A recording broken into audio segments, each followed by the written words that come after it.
Welcome to the show. Today, we're at Wind Creek State Park on Lake Martin, and this is Doug Powell with Alabama Power Company. And we're gonna build a bunch of fishing holes today. You better stick around, watch this.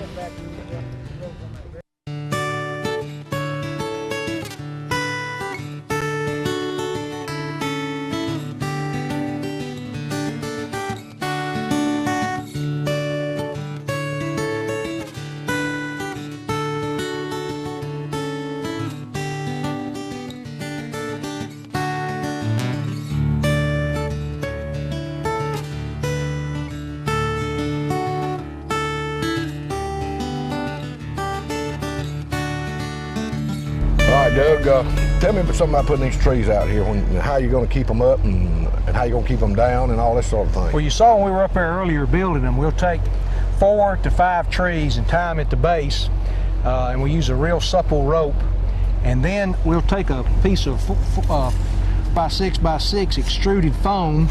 We put a little washer right there to keep it pulling free, and we tie it to one of the tallest trees or bushiest trees, and what'll happen is that'll keep that tree upright. And the other trees will lay down and you'll have a tree upright, so you'll have vertical and horizontal structure for fish for orientation, and it's a lot easier to find on a depth finder if you got one of these trees sitting up. And we use 3 12-inch concrete blocks if we've got 4 to 5 trees to sink them. That'll hold them pretty good. That'll help on. A lot of folks, you know, don't realize that that's very important to have enough weight. You want that tree to sink immediately down, and it'll waterlog eventually.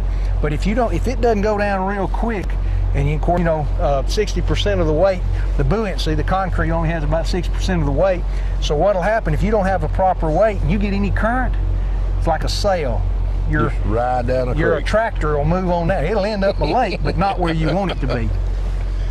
Now, how many of these trees are you gonna put out here in Wind Creek? We'll carry 5 loads of 4 trees, about 20 trees per trip. And we have five bundles, and we leave a space up in the front. Somebody said, well, you could put more on there, but when you're trying to put them out and trying to travel, we just found that this works real easy, and then we can get up there and flip them off. We'll get to a site.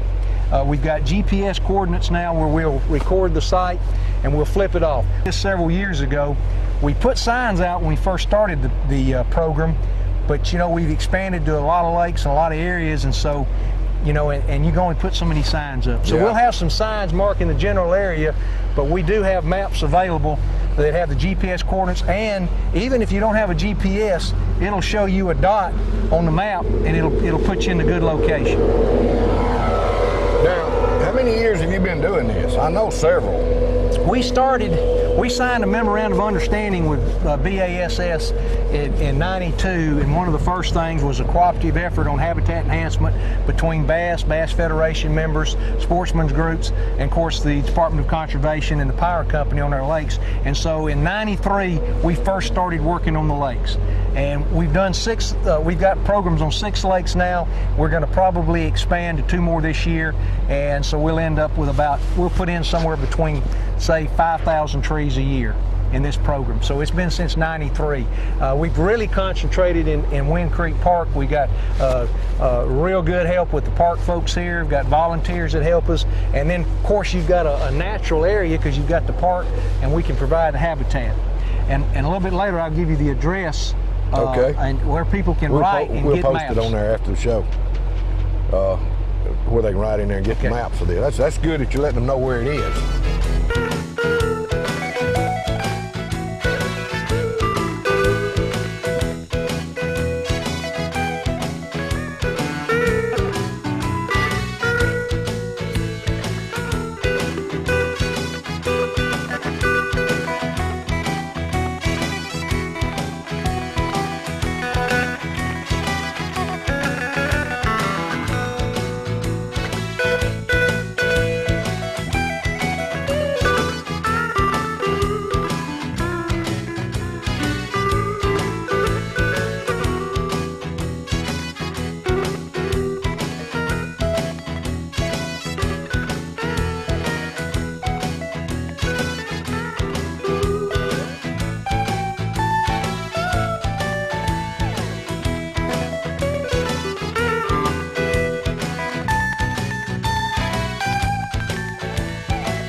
year round. And in the wintertime, if you ain't got some pretty deep places, if they were deep in the summer, they're not deep in the winter.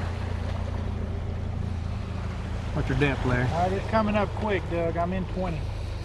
All right, I'm 20 to 15, about 17. Okay. 15. That ought to be about right. 15 foot and holding. Don't fall in for the camera. All right, Tracy, you got your coordinates? All right, hold us in place.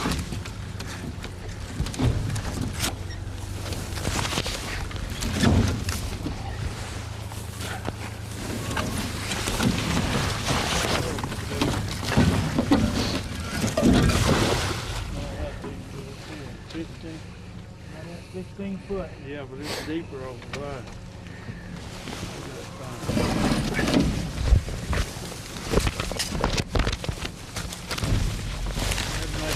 Do I need to help you, Doug? Let's see, let me get this out of the way and then we'll flip those over.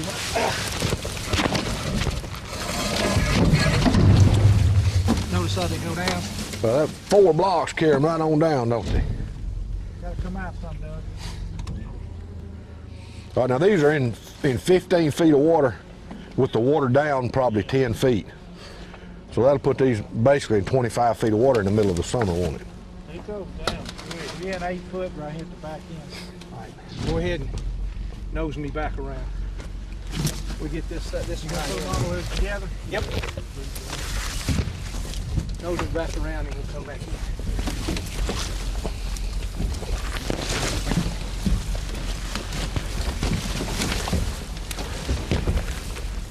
Oh, there's a big old nice cedar here. Yeah. It's gonna need to be deep. Get tied. Yes.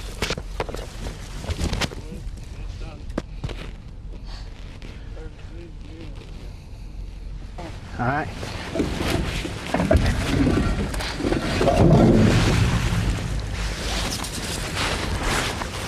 Oh, that's a good fish house. Yeah. All right, flip these over.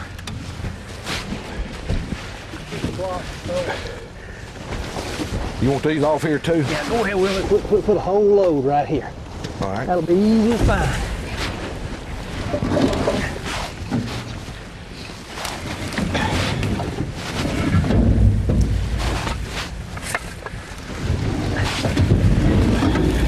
If you notice, it'll go down and that one tree will sit up.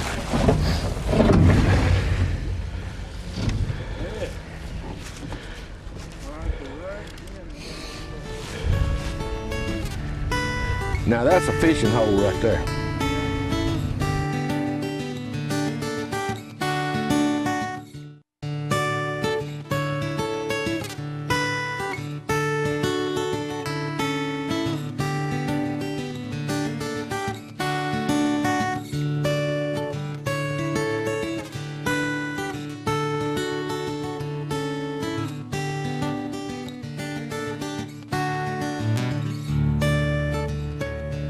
This is Teresa Ratchford with Alabama Power Company, and what is this deal you got right here, Teresa?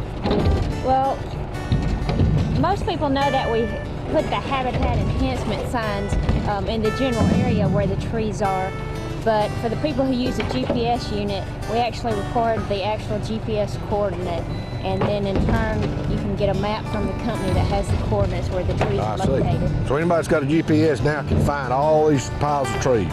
That's right. That's right. Hey, that's great.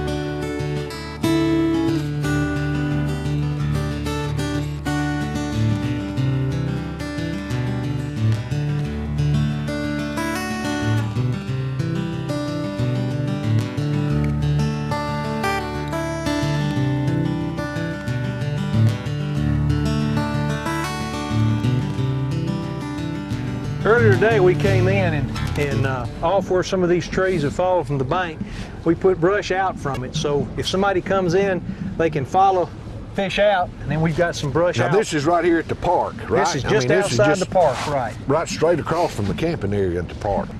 And we went down through here, and if you come in, if you pull out, now when the lake's full, it's going to look a little bit different, but if you'll pull out from some of these tops, you know, we've got some brush there, and that'll be a little bit winter fishing or a little bit later on in the summer. Uh-huh. I see a bunch of the floats out there. In fact, we got a fella now that's moved into fishing a previous spot we put in.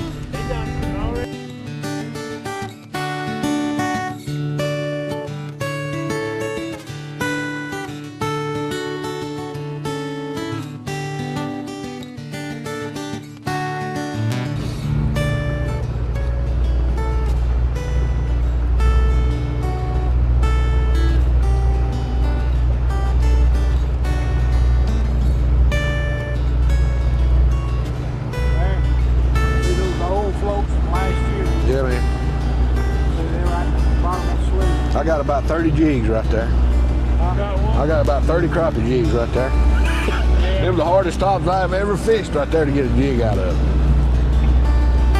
But I caught some big old crappie out of there though.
All right, this is Lomax Dunham. He's one of the volunteers down here that's helping today.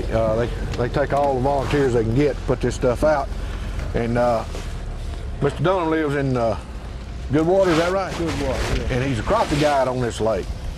So if you want to really catch a bunch of crappie, you might ought to talk to this fella right here. He might know some places to catch them. What do you think? They biting now?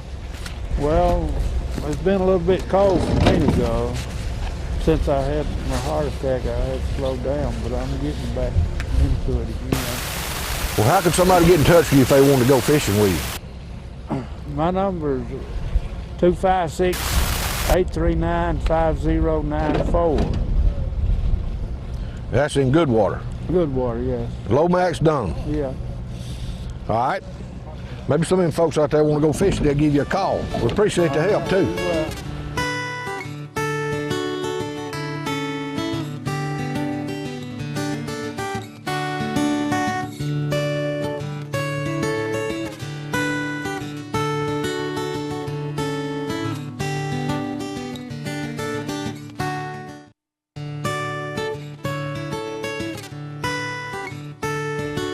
Okay, I'm down here at Wind Creek State Park on Lake Martin today with Jim McKeen, a state fish biologist, and he's kind of overseeing some of this habitat that we're building here, Alabama Power Company's putting out here. And I just want to ask you a few questions about this, Jim. This is, well, I guess basically crappie fishing stuff that we're putting out. Well, these kind of trees, I mean, it's for crappie fishing, but they hold bass and they hold brim too. All of all of the fish in that family, all the fish that are in the sunfish family, basses and crappie and brim, are all really very structure-oriented fish. I mean, they can be just out in the lake and they'll be all right, but they prefer to be around some kind of structure. Well, now this is good because the people that are putting this out know what they're doing, and they're doing it right, and they're putting enough weight on there to keep this stuff on the bottom, and they're tying this stuff together so it doesn't break loose and float all over the lake. This is a well-coordinated program that the power company's doing, isn't it? Oh yeah, it is. They've had this program for a number of years now. They do it here, and they do it on several of the Coosa impoundments, and I think it's Smith Lake also. And so they know what they're doing, and they do it right. And you know, if you're going to get involved in this kind of stuff, you need to do it right. One thing I don't think people realize is that these trees, you can sink them with a certain amount of weight, but if they don't have enough weight, they're not going to sit still, and they're going to move around, and you're going to lose them. So if you want to be able to come back and find them again, you got to do it right. Well, I sure do appreciate that, and y'all are doing a great job. We appreciate it. Thank you. Larry, thank you. Doug, show me how you put these things together and what we're gonna do now. I see we got them all over the bank up here. We've got right here, we've got 3 big trees, or is it 4? We usually have, oh, there's another one, there's right here. This is 4 trees, and you see they've tied them individually together, and then we take the tag end of the rope, and we've attached it to 3 12-inch blocks, and we've got it snugged up pretty tight. Now the reason we tie each tree individually, if something happens, if the rope breaks, you won't lose the tree. You know, there's a lot of folks just interloop it, which will hold them, but it's better to have them individually tied. And then you notice we've got that piece of extruded foam in the top of one of the trees. And what'll happen when these things sink down is you'll have them laying down and you'll have them standing up. This one tree will stand up.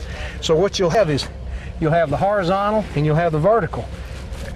Fish like this naturally, and it's a lot easier to pick up on your depth finder than if they're just laying on the bottom. And so, and then these, a lot of folks thought we put these to mark them. You will see the float sometimes when the lake's down, you know, right below the surface, but that wasn't to mark them, it was just to hold the tree up. I see. And it takes... So these could be in any depth of water now. We'll put them... From sticking out of the water to 10 feet under, maybe. Well, what we try to do is, because this lake has fluctuation, we'll put them in shallow to deep. If you have a stable pool, you can put them at that 15 to 20 foot, 10 to 15, 20 foot range, depending on the topography and that type stuff. And but here, because we have the drum, we have to put them shallow, put them deeper. Now the deeper ones last naturally longer than the shallow ones, because if these gets exposed to the elements, you know, a couple of years, you know, they break down pretty quick. But you still got the block down there. But you still got block in that. Yeah, people have accused us, what do y'all got enough blocks down here to build a city? Well, I'm gonna tell you something. I know this works because I've caught an awful lot of fish out of these trees in the past years, and it works. It definitely works, and I am tickled to death that somebody's taking the initiative to do this for everybody else, or anybody that wants to go fishing. Well, one good thing, you know, we've got the Christmas trees at the end of Christmas. This keeps them out of the landfill. It's part of a recycling program. And so what better use than to put them in, you know, than to put them into habitat for the fish. Yep, that's right. And of course, what also, you know, not only the fish benefit, but you've got all, you know, once these leaves come off, you'll have all these branches, and the term is interstitial spaces, but you'll have attachment sites for all kind of organisms. Yeah. So actually, you know, you're attracting fish, but you're also providing habitat for other organisms too. And of course, like I said, fishermen love it naturally because it concentrates fish, makes it a little easier to catch fish. Well, let's load this boat up and make another fish house.